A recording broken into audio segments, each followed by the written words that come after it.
மகளிர் திட்ட நிதி இது பார்த்திங்கன்னா குறிப்பாக மாயவரம் போன்ற மாவட்டங்கள், ராணிப்பேட்டை, அரியலூர் இந்த பகுதிகளெலாம் இது நடந்திருக்கு. 10க்கும் மேற்பட்ட மாவட்டங்களில் 186 வட்டாரங்களில் இந்த மகளிர் மேம்பாடு அதுக்கான நிதி இதெல்லாம் இருக்குது. அவங்களுடைய விஷயங்களுக்காக செலவு செய்யணும். இப்போ அந்த இதில் எட்டில் இருக்கிறவர்கள அவருக்கு சொந்தக்காரங்க இதில் வந்து டைவெர்ட் பண்ணி அதிகம் இல்லை, ஒரு 107 கோடி பைசாவை அடிச்சிருக்கிறாங்க. போலியான பில்லு இதெல்லாம் வச்சு இஷ்டத்துக்கு பைசா அடிச்சிருக்காங்க. இதனால் வட்டார மேலாளர்கள் 8 பேர் திடீர்னு சஸ்பெண்ட் செய்யப்பட்டிருக்காங்க. இந்த இப்போ இதுவும் கூட போன ஆட்சியுடைய நீட்சியாக தான் இருக்கும்னு நினைக்கிறேன். பட் இப்போ 8 பேர் சஸ்பெண்ட் செய்யப்பட்டிருக்காங்க. இதை எப்படி பார்க்குறீங்க? பொதுவாகவே ஒரு பார்வை, அரசியல்வாதி தான் ஊழல் செய்வான், கவர்மெண்ட் எம்ப்ளாயீஸ் எல்லாம் பை அண்ட் லார்ஜ் ஊழல் செய்ய மாட்டாங்க அப்படின்னு ஒரு பார்வை இருக்கு. சமீபத்தில் நண்பர் ஒருத்தரோட உரையாடிட்டு இருந்தேன். அவர் என்ன சொன்னார், நீங்கள் அரசியல்வாதி ஊழல் இதெல்லாம் பேசுகிறீங்க, இப்போ ஸ்போர்ட்ஸ் அண்ட் யூத் அஃபேர்ஸோட செக்ரட்டரி ஆஃப் கவர்மெண்ட் ஆஃப் தமிழ்நாடோட செக்ரட்டரி யார், யூனியன் கவர்மெண்ட்டோட செக்ரட்டரி யார் அப்படின்னு சொல்லி ஆரம்பித்து இது பண்ணார். அதே மாதிரி அவர் கேட்டுட்டு இன்னொன்று என்ன சொன்னார்னா, இந்த அதிகாரிகள் தான் வந்து யோக்கியமாக இருக்கக்கூடிய அரசியல்வாதியும் கரெக்ட் பண்ணி அவங்களுக்கு வந்து நீ இதை பண்ணலாம் அதை பண்ணலான்னு சொல்லி செய்கிறாங்க அப்படின்னு. அதுக்கு உதாரணமாக என்னால் ஒரு விஷயம் இமிடியட்டாக சொல்ல முடியும். நம்ம சாஸ்திரி பவனில் இயங்கக்கூடிய மத்திய அரசோட இளைஞர் நலன் என்எஸ்எஸ் சொல்கிறீங்க. என்எஸ்எஸ் ஏற்கனவே பேசியிருக்கோம் அவரை பற்றி. அவர் வந்து திப்ருகருக்கு எங்கேயோ டிரான்ஸ்ஃபர் ஆகி போனார் நினைக்கிறேன். 3 மாதத்துல திரும்பி வந்துட்டார். எப்படி வராரு? பரந்தாமன் எம்எல்ஏக்கெல்லாம் அவர் ரொம்ப வேண்டப்பட்டவர். ஆனால் மத்திய அரசு அவருக்கு ப்ரொமோஷன் கொடுத்துக்கிட்டே இருந்தது. மத்திய அரசு ப்ரொமோஷன் கொடுத்துட்டே இருக்கும். அவர் சோசியல் மீடியாவில் போய் பார்த்தீங்கன்னா மத அடிப்படையில் அவர் வந்து வசைப்பாடுவார். அவர் வந்து நீ வந்து என்ன மதத்தை வேணா ப்ராக்டிஸ் பண்ணு, உன்னுடைய அரசியல் வியூஸ் வந்து உன்னுடைய வேலையில குறுக்கிடக்கூடாது. தவி ஜமாத் இதெல்லாம் ரீட்வீட் பண்ணுவார். அதெல்லாம் அந்த அளவுக்கு பண்ணக்கூடிய ஒரு அடிப்படைவாதி அந்த மனிதர். அவர் வந்து எவ்வளவு பார்ஷியலா நடந்துக்கிறாரு அப்படிங்கிறத நம்மகிட்ட யாராவது கேட்டாங்கன்னா ஒரு 10 பக்கத்துக்கு நம்மளால வந்து எந்த ஸ்கூலுக்கு எந்த காலேஜுக்கு எவ்வளவு பணம் கொடுத்தாரு, அவங்கள்ட்ட எவ்வளவு திருப்பி வாங்கினாரு, பின்னாடி கையூட்டா வாங்கினாரு அப்படிங்கிறத நம்மளால விவரமா கொடுக்க முடியும்.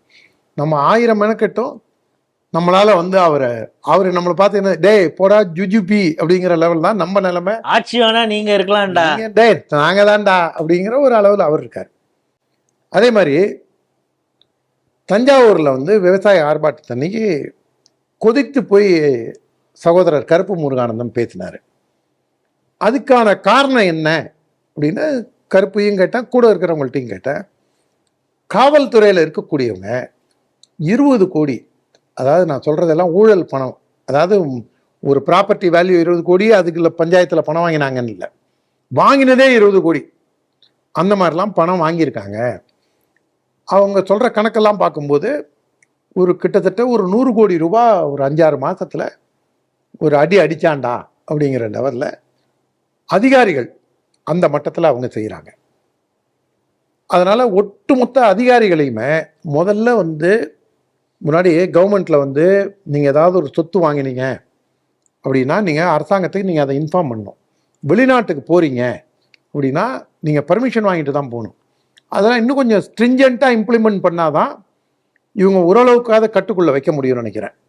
ஏன்னா இந்த கேஸில் அரியலூர் மாவட்டத்தில் 2024-25 ரூரல் டெவலப்மெண்ட்டில் வந்து அந்த இவங்களை கூட்டு போகிறதுக்காக மகளிர் சுய உதவி குழு கூட்டு அழைச்சிட்டு போகிறதுக்காக train ticket, bus ticket, accommodation, சாப்பாடு அப்படின்னு சொல்லி முழுக்க போலி பில்லு அடித்து கவிதான்னு ஒரு அம்மா, அவங்க பேரில் என்கொயரி வந்து சஸ்பெண்டும் ஆகியிருக்காங்க.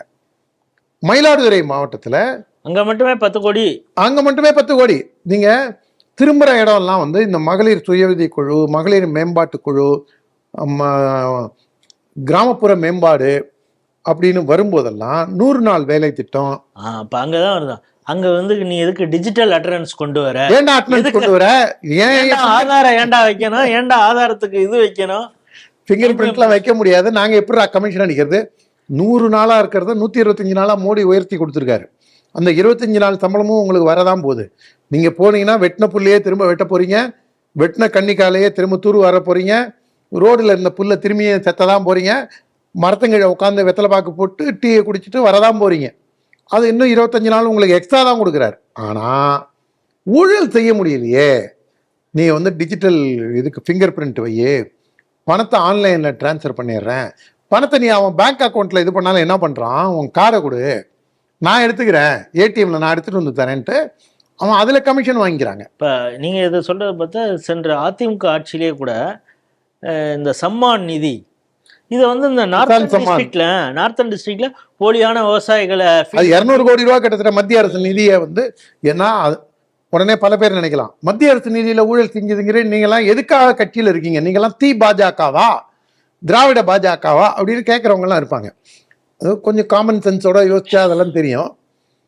இம்ப்ளிமெண்டிங் கவர்மெண்ட், சென்ட்ரல் கவர்மெண்ட் பணம் கொடுக்குது, இம்ப்ளிமெண்டிங் ஏஜென்சி வந்து execution by the state government தானே, லோக்கல் கவர்மெண்ட் தானே. ஆவாஸ் யோஜனா திட்டத்திலே நிறைய பேர் கமிஷன் வாங்குறாங்க அப்படின்னு பார்த்துட்டு சென்ட்ரல் கவர்மெண்ட் நேரம் வந்து பிஜேபி வேஸ்ட். பாருங்க விஜய் வந்து எப்படி அரெஸ்ட் பண்ணிட்டாரு, பிஜேபி என்ன கிழிச்சுது அப்படின்னு கேட்குறவங்களுக்கு போலீஸ் வந்து ஸ்டேட் சப்ஜெக்டு அப்படிங்கிறது தெரியாமல் ஏதோ அறியாமல் கேட்குறாங்கன்னு வச்சுங்க. அந்த மாதிரி எதுக்கும் பாஞ்சு வந்து கேட்பாங்க.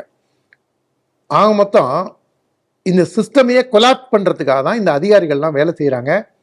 இதில் மத அடிப்படையிலையும் சில பேர், நம்ம இந்த என்எஸ்எஸ் சொன்ன பாருங்க, அவங்க எல்லாமும் செல்லமானவர், ரொம்ப செல்லமானவர் அவர்.